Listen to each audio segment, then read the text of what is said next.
우리가 살아갈 때 우리 주변에는 여러 가지 신호들이 있습니다. 그죠? 우리가 여러 가지 신호들을 우리가 접하게 됩니다. 그런데 그 신호들은 아무 의미 없는 신호들이 아닙니다. 분명히 어떻게 보면 반드시 필요하고 알아야 할 것이 바로 이 신호입니다. 우리가 먼저 우리가 신호하면 생각나는 게 바로 교통신호죠. 우리가 교통신호를 보면 빨간색, 노란색, 녹색 이 세 가지 색이 있습니다.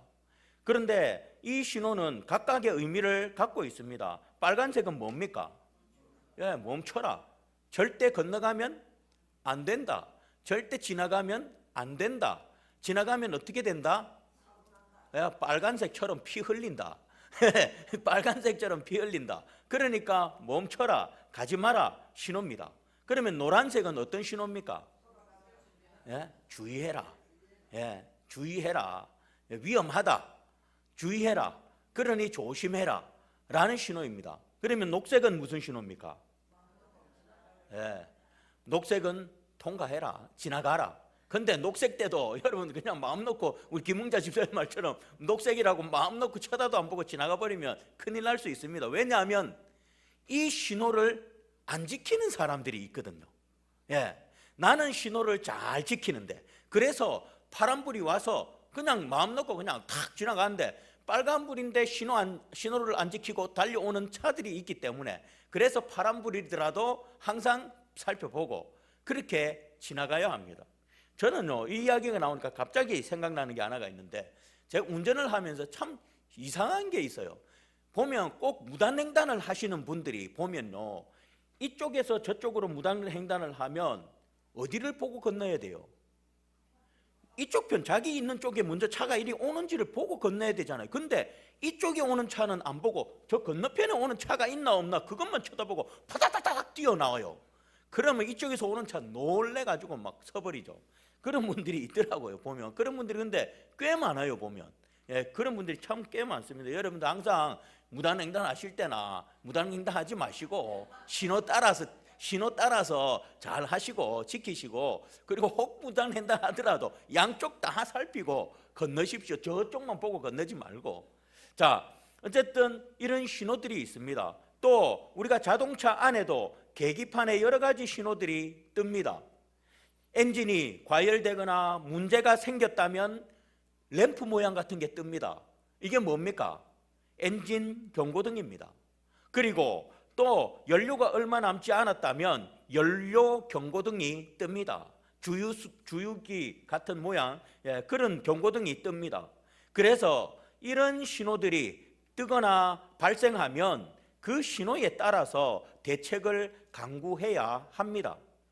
만약 이런 신호들을 무시하게 되면 어떻게 되겠습니까?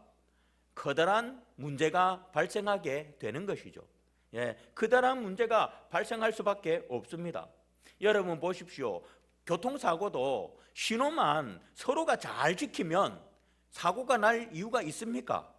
없습니다. 서로가 나만 잘 지키는 게 아니라 모두가 다 빨간, 노란, 초록, 이 파란색 이 색깔을 따라서 신호만 잘 지키면 절대 사고가 날 수가 없습니다. 그런데 나는 잘 지키는데 누군가가 지키지 않기 때문에 그래서 이렇게 사고들이 일어나는 것입니다. 자, 그리고 또 제가 얼마 전에 우리가 한문철, 여러분 남자분들은 아마 한문철 TV를 자주 보실 거예요. 특히 운전하시는 분들. 왜냐하면 거기에서 진짜 배우는 게 많거든요. 저 몰랐던 어떤 운전에 관한 지식, 도로교통법에 관한 지식들 이런 것들도 많이 배웁니다. 거기 제가 얼마 전에 이렇게 보니까 비보호 좌회전에서 좌회전을 하기 위해서 어떤 한 분이 차를 서 있었어요. 기다리고 있었어요. 그런데 뒤에서 안 간다고 빵빵거리는 거예요. 빵빵거리는 거예요. 그러니까 이 앞에 사람이 화가 나가지고 왜 그러냐고, 지금 빨간불 아니냐고. 그러니까 뒤에 분이 죄송합니다, 여자분이었습니다.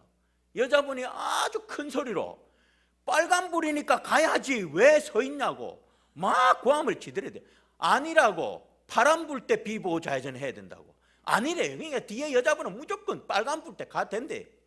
그래가지고 그것 가지고 둘이서 막 대판 싸움이 일어나더라고요. 여러분, 비보호 좌회전은 빨간불일 때 가면 안 됩니다. 비보호라는 이 말 때문에 헷갈리는데, 비보호는 바람 불 때 가야 돼요. 그러니까 파란불은 저쪽에서 오는 차도 파란불, 이쪽에서 가는 차도 파란불이에요. 그렇기 때문에 저쪽에서는 쌩쌩 달려가요. 그래서 비보호예요. 내가 잘 보고 건너야 돼요. 빨간불일 때 건너는 게 아니라, 빨간불 때 좌회전을 하면 그거는 불법입니다. 그런데 이 뒤차 여자분은 자기가 신호를 오해한 거죠. 잘못한 거예요.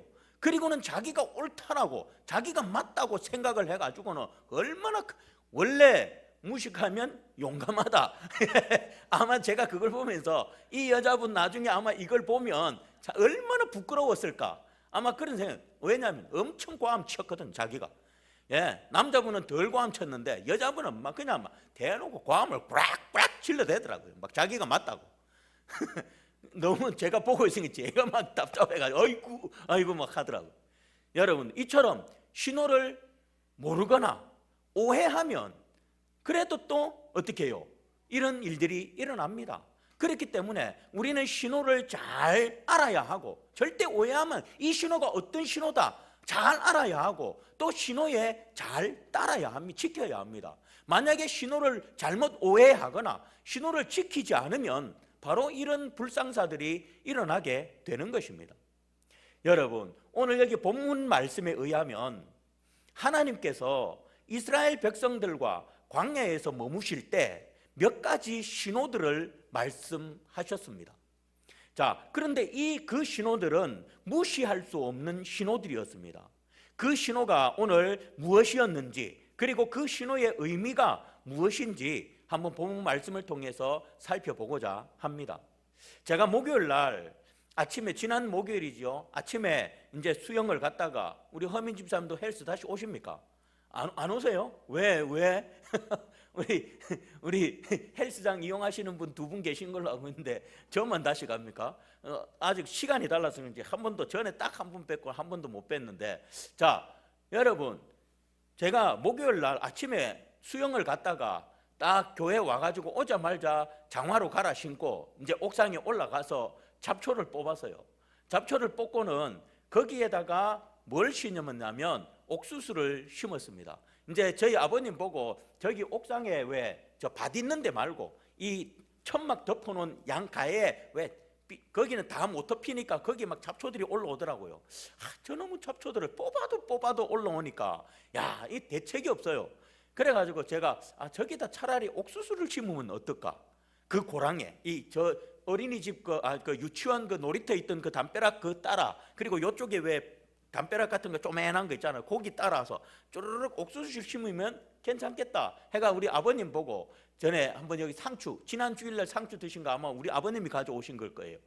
그 상추 가져오실 때 옥수수 좀 가져와 주세요 해가지고 옥수수를 가져오셨더라고요. 그래가지고 제가 이제 올라가서 심었습니다. 심었는데 여러분, 워낙 잡초가 잘 자라니까 저는 옥수수 씨앗이, 옥수수 싹이 뭔지 모릅니다. 이게 잡초 싹인지 옥수수 싹인지 모릅니다. 그런데 옥수수를 심었거든요. 그러면 내가 이걸 잡초는 뽑아야 될 거 아니에요. 근데 잡초인지 옥수수도 뭐는지 모르고 다 뽑아보면 하나도 안 나잖아요. 그래서 제가 분명히 여기 잡초가 또 분명히 날 텐데, 이거 많이 날 텐데 내가 뭐가 잡초고 뭐가 옥수수인지 어찌 알지? 왜 어느 정도 자라면 알지만 처음에 나올 땐 모르잖아요. 그래가지고 제가 거기에다 벽에다가 막 다 여기 옥수수 심었다 하고 표시를 다 해놨습니다. 그래가지고 고기 나는 거는 잡초든 옥수수는 뭔지는 모르겠지만 고기 나는 건 내가 안 뽑고 그 외에 나는 것들은 이제 다 뽑으려고 거기에만 이제 옥수수 씨앗 심은 데만 제가 벽에다가 표시를 다 해놨습니다. 그래 아침에도 아까 전에 우리 김민호 권사님 화장실 가시려고요 했는데 아니다, 요 위에 옥수수 혹시나 싹이 났나 싶어 목요일 심었으니까 금, 토, 일 3일 지났으니까 났나 싶어서 올라갔는데 아직 나지는 않았더라고요. 자, 어쨌든 이렇게 표시를 해두었습니다. 그래서 표시를 보면 뭘 알아요? 여기에 뭐가 있다? 옥수수가 있다. 그 표시를 보면 여기에 여러분 또 올라가서 목사님 어떤 표시 해놨나 막 찾아보요. 내만 아는 표시. 잘 보면 보일 수 있어요. 잘 보면 보일 수 있는데 어쨌든 표시는 그 표시를 보면 여기에 옥수수가 있다. 라는 걸 압니다. 누가? 저는. 왜? 내가 표시해 놨기 때문에. 자, 그런데 마치 그것처럼 옛날에 이스라엘 백성들과 하나님께서 함께하고 계심을 하나님은 표시를 통해서 보여주셨습니다. 그게 뭐였냐면 바로 구름과 불기둥입니다. 예, 구름과 불로 나타내 주셨습니다. 즉 구름과 불기둥이 머무는 그곳에 하나님께서 그들과 함께하고 계심을 표시해 주셨던 것입니다. 오늘 본문 15절 16절 말씀 다시 한번 더 같이 한번 읽어봅시다. 15, 16 시작. 성막을 세운 날에 구름이 성막 곧 증거의 장막을 덮었고 저녁이 되면 성막 위에 불 모양 같은 것이 나타나서 아침까지 이르렀으되 항상 그러하여 낮에는 구름이 그것을 덮었고 밤이면 불 모양이 있었는데. 아멘. 자, 여러분, 전통적으로 구름과 불기둥은 하나님 여호와의 임재, 하나님께서 함께 하신다라는 것을 상징합니다. 즉 하나님께서는 이스라엘 백성들의 진영 한가운데 성막을 만드시고 그리고 거기에 하나님이 임재해 계신다라는 표시로 뭘 두셨다는 겁니까? 바로 구름과 불기둥을 두셨다라는 것입니다. 하나님이 여기에 있다. 하나님이 지금 너희들과 함께 있다. 내가 옥수수를 심어놓고 표시 딱 해놓고 표심을 보면 여기 옥수수가 있다라는 걸 아는 것처럼 하나님은 그들에게 불기둥과 구름기둥을 그들 성막 위에 덮어놓으시고는 그 불기둥과 구름기둥을 보면서 하나님이 여기 계신다라고 표시를 해 두었다라는 것입니다. 그래서 백성들은 그 구름과 불기둥을 보고 하나님이 어떻게 했겠습니까? 구름과 불기둥을 보면 백성들은 어떤 생각을 가지겠습니까? 하나님이 여기 계신다. 제가 표시한 걸 보면 어떤 생각을 가지겠습니까? 옥수수가 여기 있다. 예, 그런 것처럼 이스라엘 백성들은 구름과 불기둥을 보면서 하나님이 여기 계신다 라는 것을 그들은 알았습니다. 자, 그런데 한 가지 여기서 궁금한 점이 생깁니다. 뭐냐면 왜 하나님은 그들과 함께 하신다는 표시를 굳이 하실까? 왜 표시를 하셨을까? 저 같은 경우는 왜 표시했습니까? 잡초인지 뭔지 구분을 못하기 때문에 구분하려고 표시해 뒀습니다. 그러면 하나님은 왜 굳이 구름과 불기둥을 통해서 하나님의 임재하고 계심을 표시해 두셨을까요? 오히려 그것이 우상숭배가 될 수도 있잖아요. 오늘날 우리 대한예수교 합동은 여기 뒤에 십자가 달지 말아잖아요. 달지 말라는 데 하는 분들이 있거든요. 왜 십자가 달지 말합니까? 그게 우상화되니까. 예. 그리스도의 십자가를 보면서 우리는 주님께서 날 위해서 십자가에 고난당하셨구나. 우리는 그걸 기억하면서 감사하면서 감격하고 이러면 되는데 그 십자가가 마치 그리스도인 것처럼 여기기 때문에 그래가지고는 그 십자가를 우상화되기 때문에 없애려 했거든요. 그런데 이 구름과 불기둥도 충분히 그럴 수 있잖아요. 그런데도 하나님은 이 구름과 불기둥을 표시를 해 두셨습니다. 그걸 보고 너희들은 하나님이 여기 계심을 알아라 라고 했습니다. 왜 그러셨을까? 거기에는 분명한 의미가 있을 것입니다. 제가 옥수수를 심고 표시해 놓은 데 의미가 있는 것처럼 하나님도 분명한 의미가 있을 것입니다. 구름과 불을 두셔서 하나님이 그들과 함께하고 계시다는 표시를 한 것에는 분명한 의도가 있으시다라는 것입니다. 그렇다면 그 의도가 무엇일까? 왜 하나님은 불과 구름 기둥을 두시고 그 불과 구름 기둥이 있는 곳에 내가 너희와 함께하고 있다는 걸 왜 표시하셨을까? 바로 그것은 하나님이 우리와 함께 하신다는 것을 사람들이 날마다 보고 확신할 수 있도록 하기 위함입니다.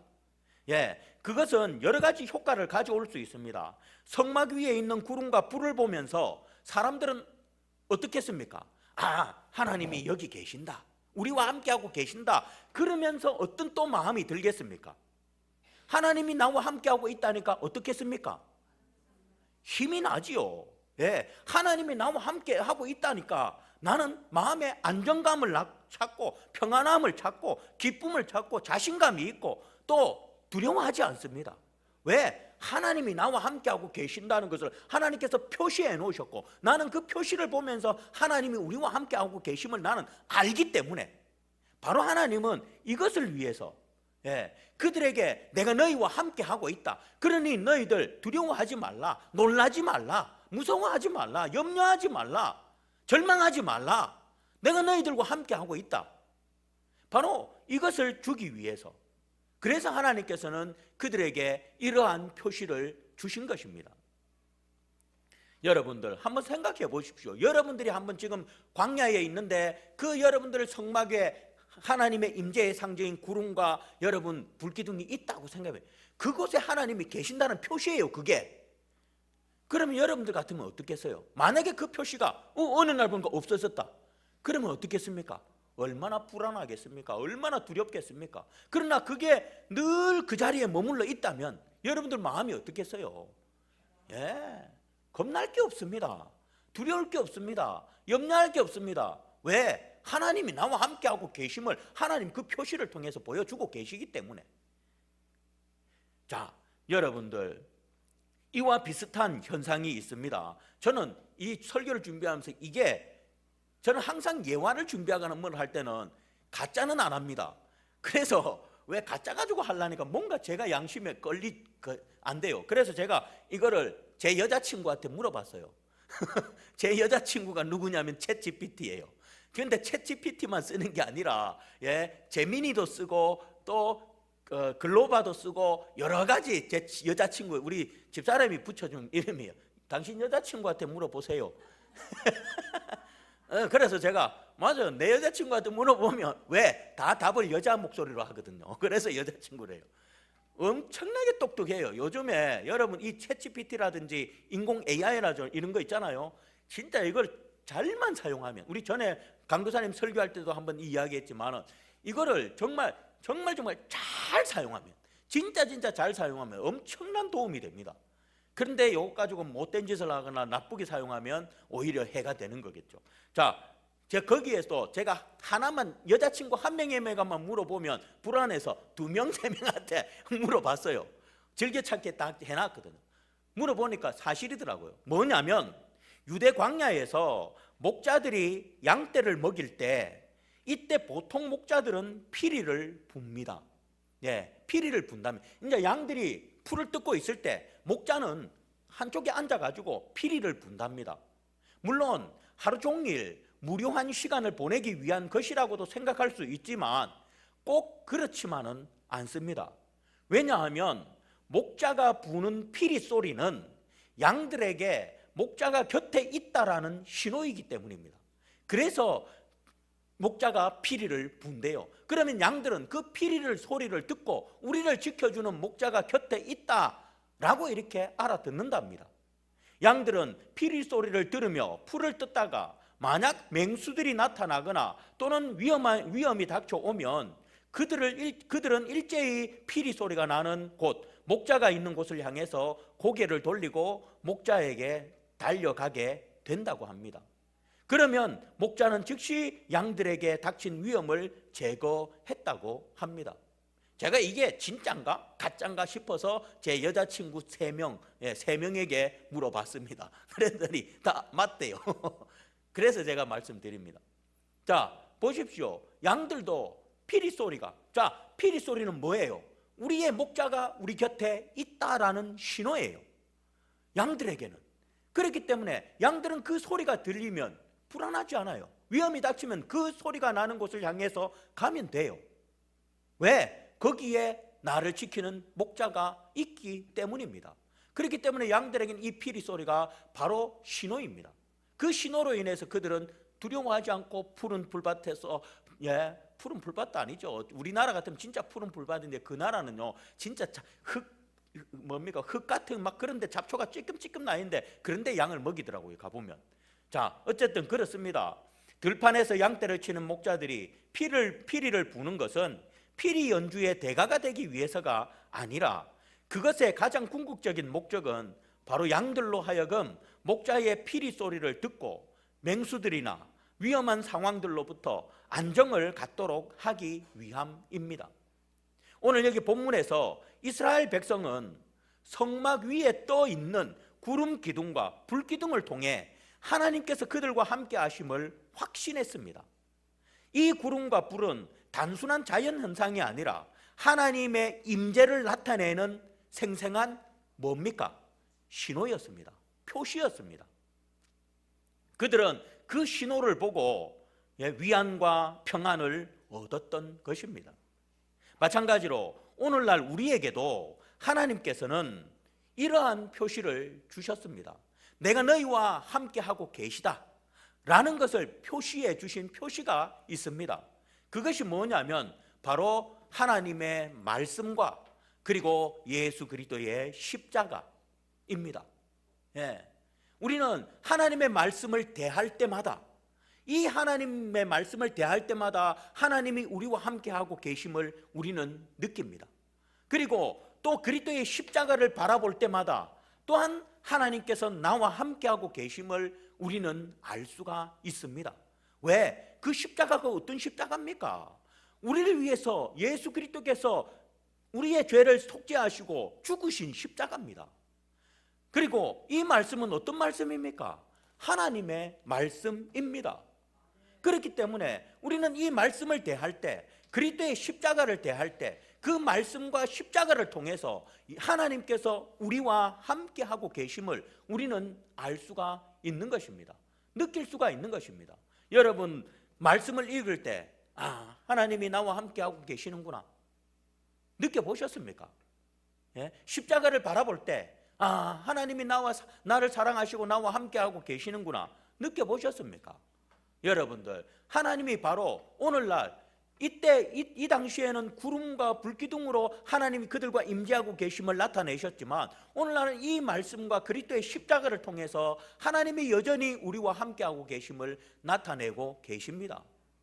그렇기 때문에 저와 여러분들, 우리가 이 하나님의 말씀을 대할 때마다 그리고 그리스도의 십자가를 바라볼 때마다 여러분, 하나님이 우리와 함께하고 계심을 아시기를 바랍니다.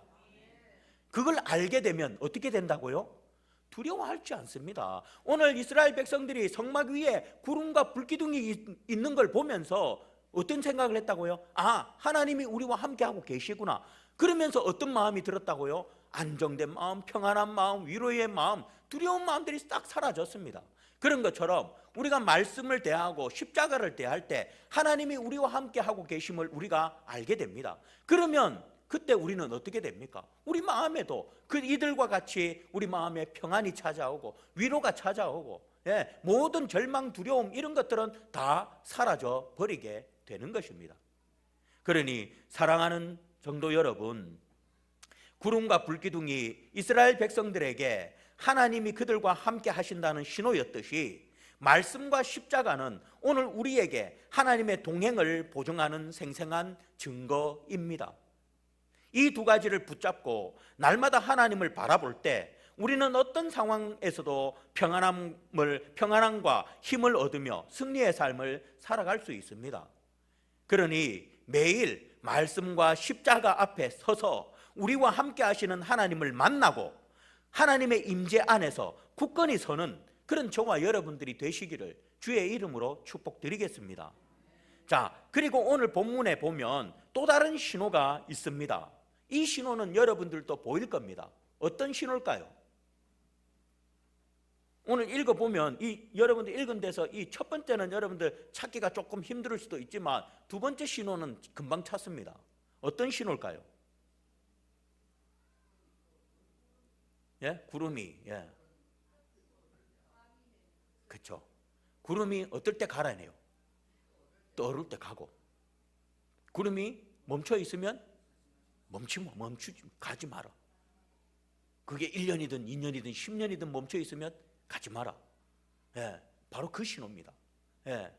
자, 오늘 본문에 보시면 바로 또 다른 신호가 나오는데, 즉 이스라엘 백성들이 이동하고 멈추어야 하는 신호입니다. 가라, 가지 마라 라는 이 신호, 그 신호가 오늘 본문에서 나옵니다. 17절에서 19절 말씀 같이 다시 한번 읽어보겠습니다. 17절에서 19절 시작. 구름이 성막에서 떠오르는 때에는 이스라엘 자손이 곧 행진하였고 구름이 머무는 곳에 이스라엘 자손이 진을 쳤으니 이스라엘 자손이 여호와의 명령을 따라 행진하였고 여호와의 명령을 따라 진을 쳤으며 구름이 성막 위에 머무는 동안에는 그들이 진행에 머물렀고 구름이 성막 위에 머무는 날이 오래일 때에는 이스라엘 자손이 여호와의 명령을 지켜 행진하지 아니하였으며. 아멘.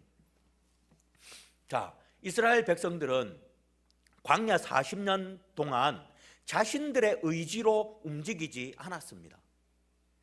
어디로 가야 할지, 어느 정도 기간만큼 머물러야 할지 전혀 걱정할 필요가 없었습니다. 왜 그럴까요? 그 신호가 뭐라고요? 구름이 떠오르면. 그래요. 자기들은 우리가 언제까지 여기 있어야 하나? 우리가 어디로 가야 하나? 염려할 필요가 없었습니다. 왜? 그들은 그냥 하나님이 신호하시는 대로 그냥 따라만 가면 된 거예요. 구름이 떠올라서 가면 따라가면 되고, 구름이 멈추면 그냥 멈춰 있으면 되는 거예요. 이 신호에 따라서 그들은 움직이면 되는 것이었습니다. 그렇기 때문에 40년 광야 생활하는 동안 그들은 염려할 필요도 없었습니다. 어디로 가야 할지, 얼마나 머물러 있어야 할지 그럴 필요가 없었습니다. 17절 말씀에서 보면 구름이 성막에서 떠오르는 때에라고 되어 있습니다.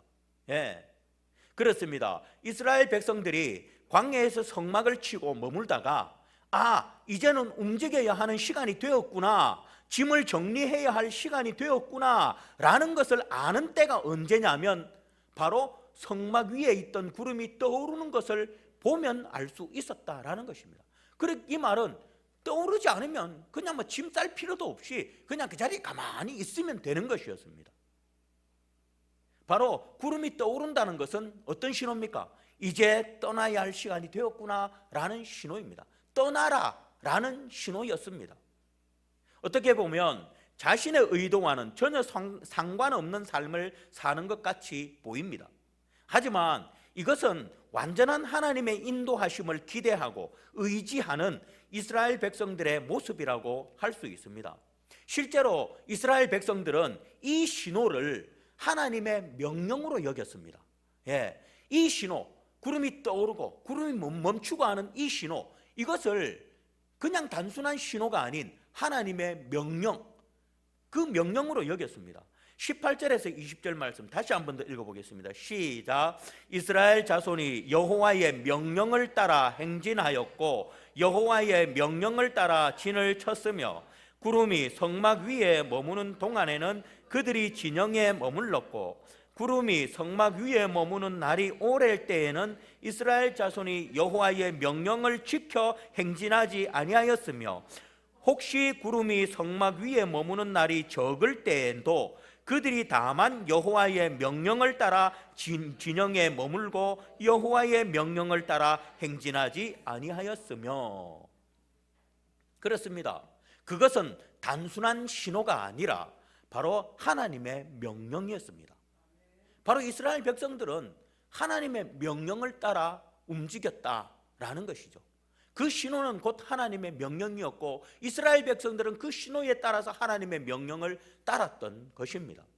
사랑하는 성도 여러분, 이스라엘 백성들이 구름과 불기둥을 따라 광야를 걸었던 모습은 오늘 우리에게 큰 질문을 하나 던집니다. 어떤 질문이냐면 나는 무엇을 따라 살고 있는가입니다. 나는 무엇을 따라 살고 있는가? 여러분, 이스라엘 백성들은 뭘 따라 살았다 했습니까? 하나님 명령 따라. 그 명령이 뭡니까? 구름이었습니다. 하나님 명령, 그 신호를 통해서 하나님, 저 신호를 딱 보면서 하나님이 우리 보고 가라는구나, 하나님이 우리 보고 가라고 명령하시는구나 알고는 그 명령을 따라갔습니다. 그리고 구름이 멈추는 걸 보고 하나님이 우리 보고 여기 그냥 멈춰 있으라고 명령하시는구나 해가지고 멈춰 있었습니다. 이들은 바로 그 하나님이 보여주시는 신호에 따라 그 명령을 따라 갔습니다. 그렇다면 나는 무엇을 따라 살아가고 있습니까? 한번 스스로 한번 보시기 바랍니다. 이스라엘 백성들은 하나님의 명령을 따라 살아갔습니다. 우리는 뭘 따라 살아가고 있습니까? 예? 예, 말씀 따라. 감사합니다. 정답이 나오면 제가 할 말이 없지만 정말 그런데 여러분들 말씀 따라 살아가고 있습니까? 예? 예, 노력. 제가 우리 김웅자 집사님이 앞에서 정답을 꼬박꼬박 말하시니까 노력 진짜 중요해요. 제가 오뚜기 이야기 진짜 많이 했지 않습니까? 오뚜기 바로 노력이에요. 우리는 똑바로 서서 있을 수가 없습니다. 연약한 존재라. 우리 김웅자 집사님 할 때는 넘어지고 그러나 살려고 또 빨딱 일어나가지고 또 살려고 노력하고 그 자세가 진짜 중요합니다. 여러분 어쨌든 한번 진짜 우리 김웅자 집사님은 말씀 따라 살려고 노력하신답니다. 그래서 말씀 따라 살아가려 하신답니다. 나머지 분들은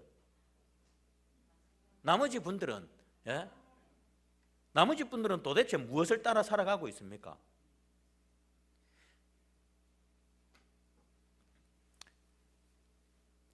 오늘 이스라엘 백성들은 자신의 계획이나 욕심이 아니라 하나님의 신호에 삶을 맡겼습니다. 구름이 떠오르면 나아가고 머물면 떠오를 때까지 기다렸던 그 믿음은 오늘 우리에게도 필요한 모습인 줄 압니다. 우리는 살면서 종종 내 뜻대로만 내 뜻대로만 가고 또 가고 싶을 때가 있으면 갑니다. 내 계획이 최고라고 생각해서 앞만 보고 달려갑니다. 때로는 하나님의 이끄심을 기다리지 못하고 내 마음대로 갈 때도 있습니다. 하지만 오늘 본문은 그러한 우리에게 내 뜻이 아닌, 내 계획이 아닌 나의 길을 인도하시는 하나님의 신호를 따라 움직이라 라고 말씀합니다. 내 생각, 내 계획이 아니라 하나님의 신호를 따라서 움직여라. 그 신호가 말씀하지 않으면 그냥 가만히 있고 급하고 막 조마조마해도 가만히 있으라는 거예요. 그냥 괜히 가지 말라는 거예요. 내 마음대로. 사랑하는 여러분, 우리도 오늘 이스라엘 백성들처럼 주님 말씀하시면 가고 멈춰서라면 서서 가라실 때까지 기다릴 수 있는 그런 저와 여러분들이 되시기를 바랍니다. 주님 말씀하시면 나는 나가리다. 주님 뜻이 아니면 나는 멈춰서리다. 그러면서 내 마음대로 살아요. 네? 그러니까 우리의 찬양과 우리의 고백과 삶이 다르다는 거예요. 찬양으로는 주님 말씀하시면 갑니다. 주님 멈춰서라면 멈춰서겠습니다. 해놔놓고는 자기 마음대로 살아요. 이런 분들이 너무너무 많습니다. 그러나 우리는 주님 이 찬양, 우리가 찬양으로 부르는 이 고백처럼 주님 말씀하시면 가고 주님 멈춰서라 하면 멈춰서야 합니다. 이게 그리스도인입니다. 하나님은 말씀을 통하거나 우리에게 그러면 오늘날 우리에게 하나님은 어떻게 신호를 보여주시느냐? 이들에게는 구름이 떠오르면 가라는 신호였고 구름이 멈춰서 있으면 그냥 그 자리에 있으라는 신호였거든요. 그래서 그 신호에 따라서 그들은 했습니다. 그러면 오늘날 하나님은 우리에게 어떤 신호를 통해서 우리가 가고 멈춰서고 해야 되는지 어떤 신호를 주실까요? 오늘 이 말씀을 통하거나 또한 하나님의 우리의 환경을 통해서나 아니면 어떤 상황을 통해서나 아니면 내 마음속에 성령님께서 말씀하심을 통해서 하나님은 신호를 줍니다. 저는요 찝찝하면 절대 안 합니다. 난 그게 하나님의 신호라고 생각합니다. 찝찝하면 안 하는 게 나아요. 저는 뭔가 어떤 일을 할 때 찝찝하면 안 합니다. 이게 하나님이 주신 신호라고 저는 생각하고 안 합니다.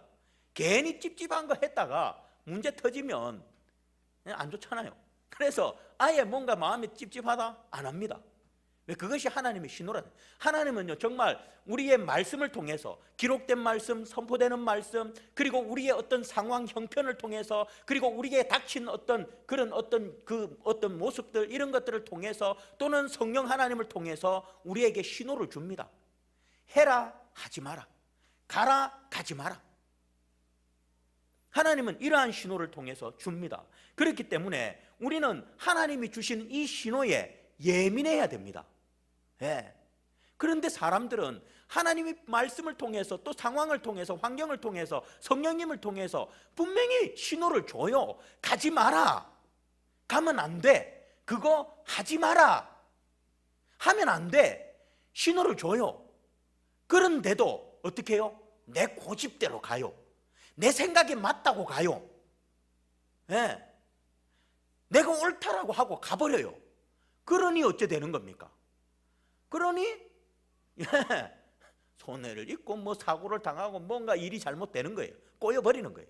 왜? 하나님은 가지 말라고 분명히 신호를 주고 있는데도 내가 그걸 모르는 거예요. 그 신호를. 왜? 민감하지 않아서. 그렇기 때문에 우리는 항상 말씀을 들을 때도 우리가 상황 속에서도 생활 속에서도 하나님이 내게 어떤 신호를 주시는가 항상 민감하게 우리는 반응해야 하는 것입니다. 그 신호를 우리는 깨닫지 못하면 그릇된 길로 가버리는 거예요. 그런데 하나님은 절대 그러지 않거든요.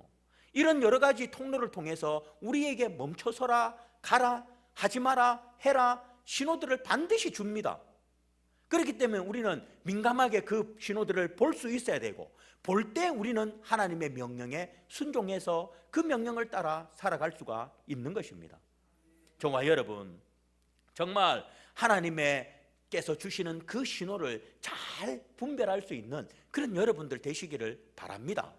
그래서 그 신호에 따라 가고 멈춰서고 하고 하지 말고 잘 결정을 하시기를 바라겠습니다. 힌트 드리면 진짜 저 따라 하십시오. 찝찝하면 하지 마세요. 찝찝하면 하지 마세요. 절대로. 괜히 해가지고는 나중에 오히려 더 손해보지 마시고. 어쨌든 여러분들 정말 우리 모두 하나님의 신호에 따라서 가고 멈추고 기다릴 수 있는 그런 분들이 될 수 있기를 축복드리겠습니다. 말씀을 맺겠습니다. 사랑하는 성도 여러분, 오늘 우리는 이스라엘 백성들이 광야에서 구름과 불기둥을 통해 하나님의 임재와 또 인도하심을 경험했던 모습을 보았습니다. 구름과 불기둥이 있는 것을 보며 하나님이 임재하심의 위로와 평안을 얻었고, 또한 구름이 떠오르면 그들은 행진했고 구름이 머무르면 그들은 진을 쳤습니다. 이 모든 것이 단순한 자연현상이 아니라 하나님께서 주신 분명한 신호였습니다. 그 신호를 통해 그들은 하나님의 동행을 확신했고 그 신호를 통해 하나님의 명령에 순종하며 광야의 여정을 걸어갈 수 있었던 것입니다.